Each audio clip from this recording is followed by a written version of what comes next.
Morning, dear students. Yesterday I had discussed about the force and their types. Today I am going to discuss about the effects of force and about the rest and motions, how these terms are related to each other about this. Okay? योभन्दा अगाडि क्लासमा मैले चाहिँ force र फोर्सको टाइप्सको बारेमा discussion गराएको थिएँ। आज चाहिँ यो फोर्सको केही इफेक्ट्सहरू र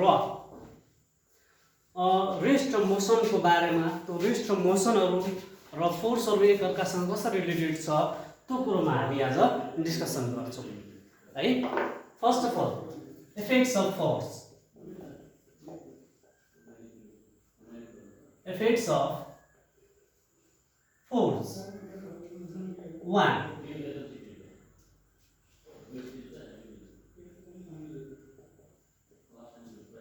Force can change the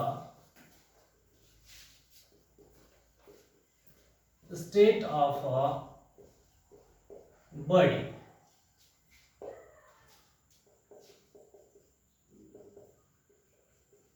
Force can change the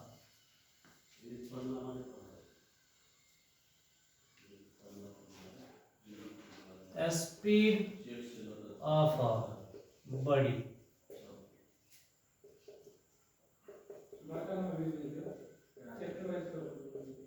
Force can change the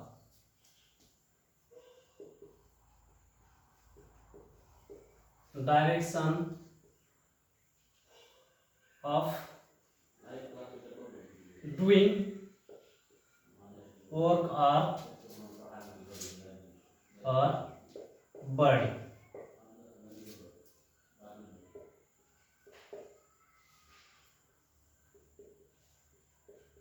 Force can change the shape and size of a body. All these are the effects of force. Use the chart of two force effects of. First says that force can change the state of a body. It means either body is in rest or in motion, force can change their state. यो पहिलो नम्बरले के भनेको छ कि force भनेको यस्तो object हो जसले के गर्छ त अब्जेक्टको स्टेटलाई चेन्ज गर्छ, बडीको स्टेटलाई चेन्ज गर्छ। यदि त्यो मोसनमा छ भने त्यसलाई रेस्टमा छ भने त्यसलाई मोसनमा ल्याउने काम गर्छ है। Second one is force can change the speed of a body. अब यसले के भन्यो त कि कुनै पनि अब्जेक्टको कुनै पनि बडीको स्पीडलाई यसले चेन्ज गर्न सक्छ फोर्सले है। फर इक्जाम्पल अब मानौँ हामी साइकल चलाइरहेका छौँ है। अब साइकलमा जति धेरै प्याडल हाल्यो त्यति फास्ट त्यो साइकल हिँड्दै जान्छ हैन। चाहे अब साइकल हिँडिरहेछ पछाडिबाट कुनै साथीले धक्का दिइदियो त्यसको स्पिड बढेर जाने। यसरी चाहिँ फोर्सले के गर्छ त स्पिडलाई चेन्ज गर्छ। इट मिन्स बढाउँछ अब घटाउँछ हैन। तान्दियो भने साइकल चलाइरहेछ पछाडिबाट तान्दियो भने घट्ने भयो, त्यसरी चाहिँ घटाउँछ। Force can change the direction of doing work or body. अब के गर्छ त फोर्सले कुनै पनि काम गर्ने जुन डाइरेक्सन छ त्यो डाइरेक्सनलाई चेन्ज गरिदिन्छ, अरू कुनै पनि मुभिङ बडीको कुनै पनि बडीको डाइरेक्सनलाई चेन्ज गरिदिन्छ। सपोज हामी क्रिकेट खेलिरहेका छौँ, क्रिकेट खेलिरहेको बेलामा बलरले बोलिङ दिएर ब्याट्सम्यानले हान्यो भने त्यो बलको डाइरेक्सन चेन्ज हुने भयो। त्यसरी चाहिँ के हुन्छ त फोर्सले डाइरेक्सनलाई पनि चेन्ज गर्ने भयो। Force can change the shape and size of a body. अब फोर्सले के गर्छ त कुनै पनि बडीको सेप र साइजलाई पनि चेन्ज गर्ने गर्छ। Suppose here it is a marker cap. यदि यसलाई हामीले यसरी ब्रेक गर्ने भने यसको सेप चेन्ज हुन्छ कि हुँदैन। अब यसलाई हामीले यसरी बेन्ड गर्यो भने यो पनि चेन्ज हुन्छ। मानौँ अर्को कुनै चीज छ है, यो हेरौँ हाम्रो यो डट पेन छ है, यसलाई खोलेर यसलाई चाहिँ हामीले यसरी बङ्गाउने भयो, यसको सेप र साइज चेन्ज हुने भयो है। यो चाहिँ के भन्नु भयो त यसले के देखायो त यसले कि फोर्सले के गर्ने गर्छ त बडीको सेप साइजलाई पनि चेन्ज गर्ने गर्छ है। यदि चाहिँ थियो हाम्रो फोर्सको इफेक्ट्सहरू। अब तपाईहरुको मनमा त जाग्ला कि कस्तो किसिमको फोर्सले हैन अब्जेक्टको स्टेटलाई चेन्ज गर्छ, शेप साइजलाई चेन्ज गर्छ हैन। अब कुनै अवस्थामा के हुन्छ, बल लगाइरहेको हुन्छ, फोर्स गरिरहेको हुन्छ, तर शेप साइज चाहिँ चेन्ज हुँदैन। It means in that cases here occurs two types of force. Here main role plays by two types of force, that is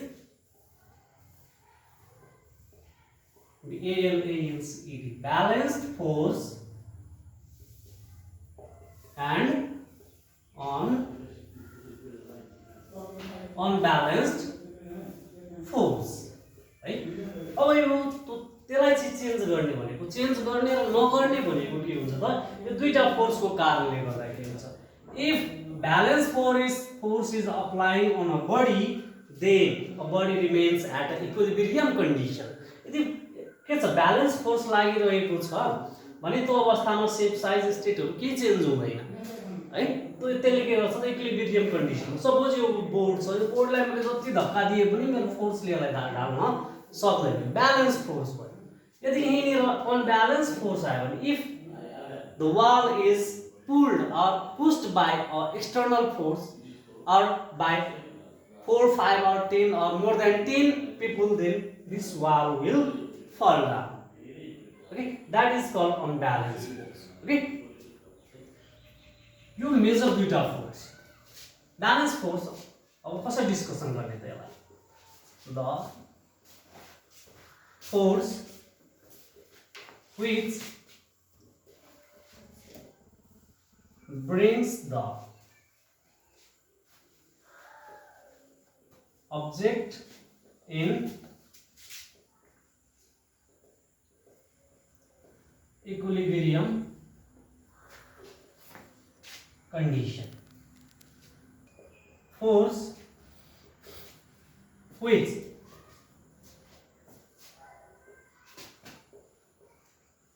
brings the object in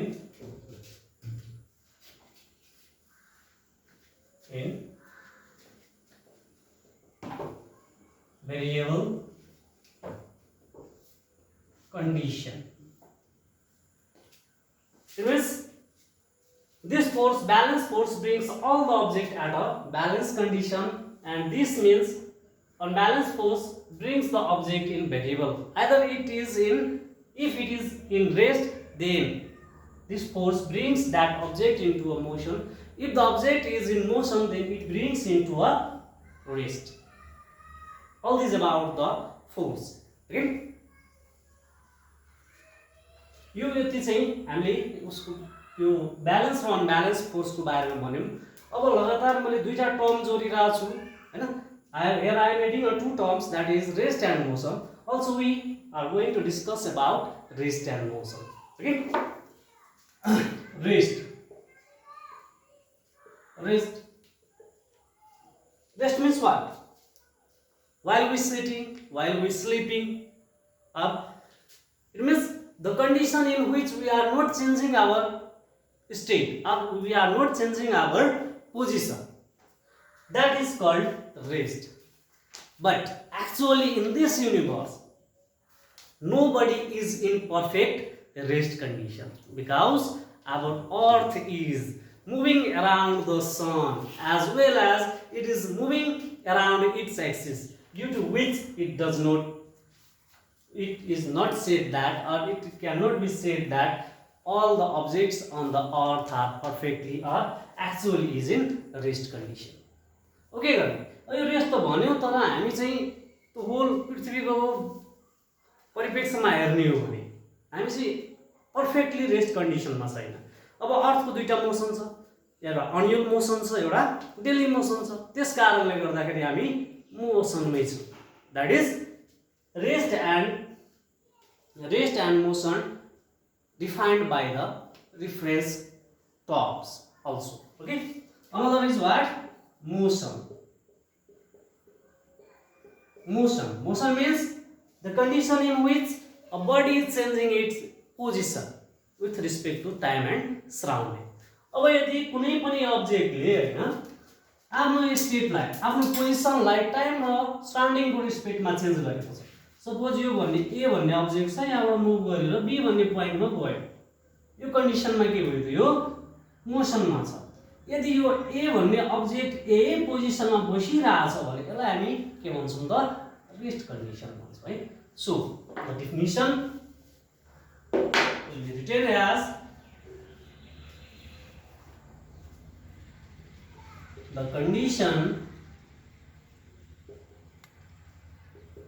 in which a body does not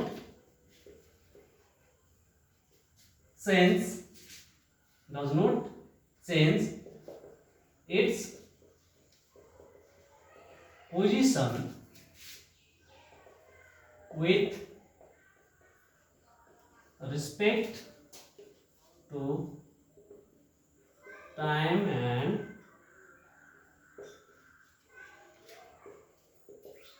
surrounding। त्यसै definition भयो है। त्यसैगरी मोसनको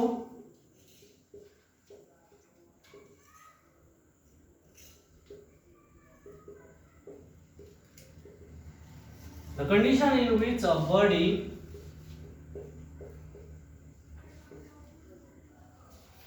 changes its position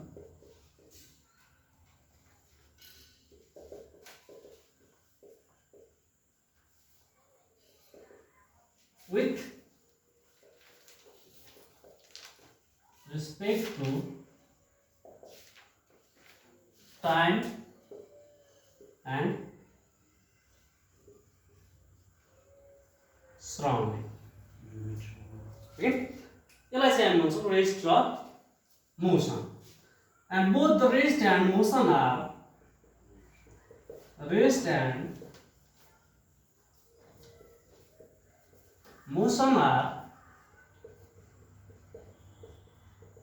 relative terms। यो दुईटै terms, यो rest भन्नु र motion भन्नु दुईटै टर्म भने के हो त एक अर्कासँग रिलेटेड हुन्छ है। Both are related terms. Okay, when we see the object is in rest, previously it was in motion, after motion it comes to rest। if a body is in motion, previously it was in rest, then it comes to a motion। के छ अब यो rest भन्ने term छ, यो रेस्टमा कुनै पनि object छ भने पहिला के बुझ्नुपर्छ त त्यो अब्जेक्ट चाहिँ केमा थियो त मोसनमा, मोसनबाट केमा आएको छ रेस्टमा है। त्यसैगरी यो मोसन भन्ने चीज छ, यो मोसन भन्ने टर्म छ है। यो मोसन भन्ने बित्तिकै के आउँछ त कि कुनै पनि अब्जेक्ट पहिला रेस्टमा थियो अनि त्यसपछि यो केमा आएको छ त मोसनमा आएको छ। Sometimes both the terms comes together। Okay, कहिलेकाहीँ के हुन्छ दुईटै टर्म एकैचोटि आइदिन्छ। फर इक्जाम्पल हामी बाइक चढ्छौँ चाहे बस चढ्छौँ हैन, बाइकको रिस्पेक्टमा त्यहाँ बाइक चढ्ने मान्छे केमा हुन्छ त रेस्टमै हुन्छ, तर बाइकमा चढेको हुनाले त अब्जेक्ट पनि मोसनमा हुन्छ, त बाइक पनि मोसनमा हुन्छ। के को रिस्पेक्टमा तो रोडको छेउको जुन रुखहरू हुन्छ हैन, घरहरू हुन्छ त्यसको रिस्पेक्टमा। यस्तो कन्डिसनमा हामी के भन्छौँ यो दुईटै चाहिँ के हुन्छ एकैचोटि आइदिन्छ। द्याट्स वाइ अब यसरी चाहिँ हामी यसलाई that's why it is called a related terms. Okay, that's much for today. Next day I will discuss about the equation of motion and uniform motion and non uniform motion. Thank you.